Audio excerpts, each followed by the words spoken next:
probably the greatest musical years of our lives, about almost a decade with the great Mr. Levon Helm.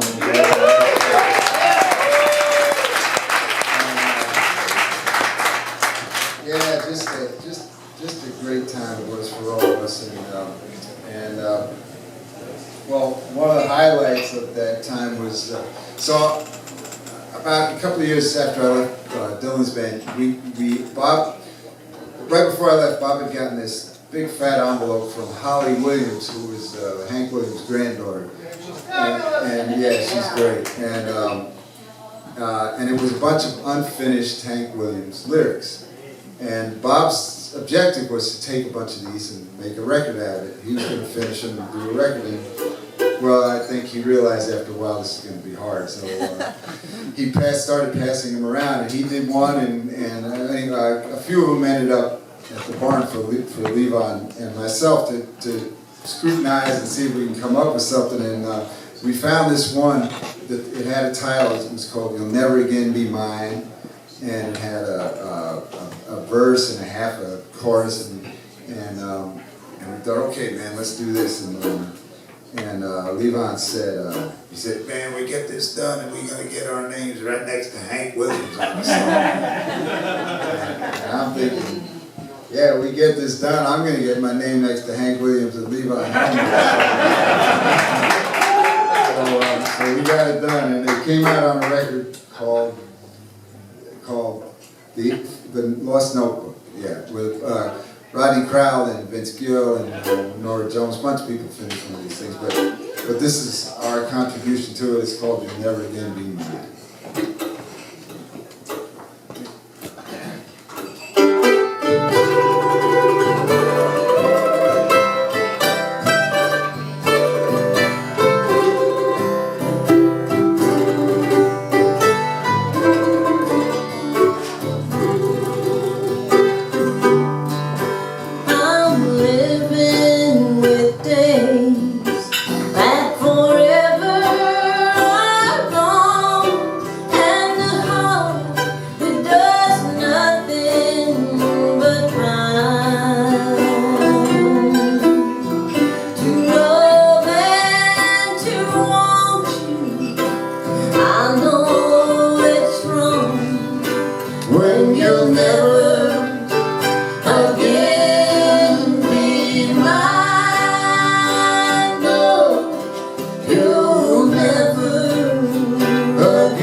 Bye.